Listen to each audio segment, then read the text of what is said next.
यह था बाबर का सेनापति मीर बांकी, जिसने अयोध्या में बाबरी मस्जिद का निर्माण करवाया। ये बाबरी मस्जिद का विवाद यहां से शुरू होता है। कहा जाता है कि यहां पर रामलला का मंदिर था। 1885 में सबसे पहले महंत रघुवीर दास जो है वो मस्जिद को हटाने को लेकर या मस्जिद से सटी जमीन पर मंदिर बनाने को लेकर के एक मुकदमा दायर करते हैं। ये मुकदमा फैजाबाद के कोर्ट में होता है, जिसको कि फैजाबाद कोर्ट खारिज कर देती है। इसके बाद में यही रघुवीर दास भारत राज्य सचिव के खिलाफ मुकदमा फैजाबाद कोर्ट में दायर करते हैं, उसको भी खारिज कर दिया जाता है। घटना होती है 1949 में। मस्जिद के अंदर राम की प्रतिमा प्रकट होती है। हिंदुओं का ऐसा मानना है कि यह प्रतिमा देवी उससे प्रकट हुई थी, जबकि बहुत सारे लोग ये कहते हैं कि रात के अंधेरे में प्रतिमा वहां रख दी गई थी। अब यहां से सीन शुरू होता है। 1950 में हिंदू पक्ष जो है वो मुकदमे को दायर करता है। गोपाल सिमला विराहत और परमहंस रामचंद्र के द्वारा ये मुकदमे दायर किए जाते हैं। इनको स्वीकार कर लिया जाता है न्यायालय के द्वारा और दोनों पक्षों को पूजा करने की अनुमति मिलती है। न्यायालय भीतरी प्रांगण को बंद रखने की बात करता है। अभी भी 59 में तीसरा पक्ष यहां एंट्री लेता है, जिसका नाम रहता है निर्मोही अखाड़ा। 1961 में मुस्लिम मुकदमा दायर करते हैं। उत्तर प्रदेश सुन्नी वक्फ बोर्ड वहां पर मुकदमा दायर करता है और कहता है कि बाबरी मस्जिद से राम की मूर्तियों को हटाने की मांग होती है। अब ये पूरा चैनल चल रहा होता है। 1984 में विश्व हिंदू परिषद इस आंदोलन के लिए एक पूरा आयोजन करता है और उसका नेता चुनता है भारतीय जनता पार्टी के जो नेता होते हैं लाल कृष्ण आडवाणी को। आडवाणी के नेतृत्व में इस मूवमेंट की बात होती है।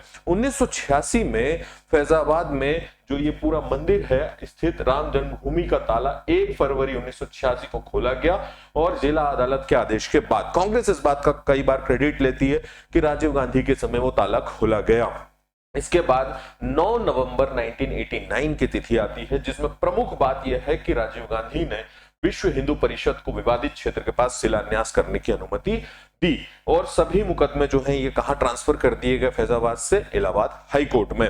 अब यहां पर 25 सितंबर 1990 की डेट आती है, जब लाल कृष्ण आडवाणी के नेतृत्व में यह स्वर्ण जयंती रथ, ये जो रथ यात्रा है सोमनाथ से अयोध्या निकाली जाती है और इसमें कई सांप्रदायिक दंगे होते हैं। इस रथ में आप प्रधानमंत्री नरेंद्र मोदी को भी देख सकते हैं।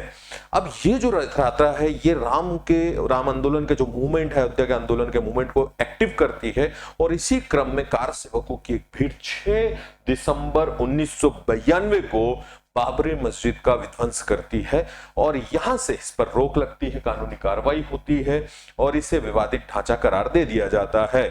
सीन ये होता है कि 10 दिन बाद तत्कालीन नरसिम्हा राव गवर्नमेंट एक आयोग गठित करती है और उस आयोग का नाम है लिब्रान आयोग।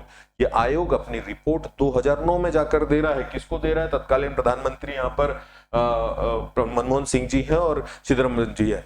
इसकी रिपोर्ट अभी तक सार्वजनिक नहीं की। इस क्रम में जो सबसे महत्वपूर्ण फैसला आता है वो इलाहाबाद हाईकोर्ट का, वो 2010 में, जब वो 3 उसमें भूमि को बांट देता है। एक निर्मोही अखाड़े को दे देता है, सुन्नी वक्फ बोर्ड को 2-1 का अनुपात रहता है और फिर एक जो है रामलला विराजमान को।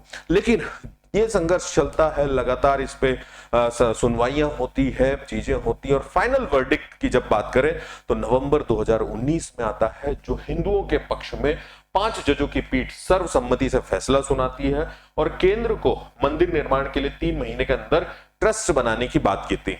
इसमें सुन्नी वक्फ बोर्ड को कहीं और 5 एकड़ की जमीन देने की बात कर दी जाती है और इलाहाबाद हाईकोर्ट का फैसला बदल दिया जाता है।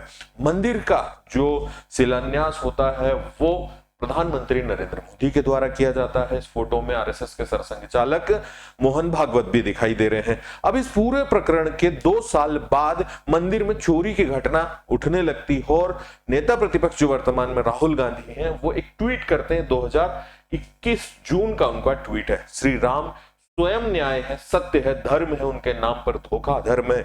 और अभी कुछ दिन पहले दैनिक भास्कर एक रिपोर्ट छापता है और कई मीडिया चैनलों में और कई स्रोतों में ये चीजें चलने लगती हैं कि राम मंदिर में लूट मची है, करोड़ों का घोटाला हो गया, शिलाएं गायब है और बहुत सारे आरोप हैं। इसकी जिम्मेदारी किसकी? ये संघर्ष जो वहां से शुरू हुआ यहां तक चोरी तक पहुंचा, इसके बीच में एक चीज है कि भारत की राजनीति 35 से 40 वर्षों के आसपास राम और राम मंदिर के लिए केंद्रित दिखाई देती है और यह भारतीय राजनीति का प्रमुख मुद्दा है। हम जिस जोर में, जिस पीढ़ी को जो चीजें दे रहे हैं उसमें एक चीज स्पष्ट समझ लेना होगा कि भारत की राजनीति में इस मुद्दे का बहुत इंपॉर्टेंस है। इसीलिए ये जो चोरी की और इस तरीके के आरोप लग रहे हैं, क्या ये मूवमेंट या ये सब चीजें सिर्फ एक विशेष पार्टी को सत्ता में लाने के लिए हुई या फिर कुछ और सत्य है, ये तो आने वाले समय में पता चलेगा। लेकिन इस पूरी प्रक्रिया में आप चीजों को देख सकते हैं, समझ सकते हैं कि कहां से ये मूवमेंट शुरू हुआ और किस तरह इसमें चोरी और डकैती जैसी घटनाएं आज सामने आ रही है।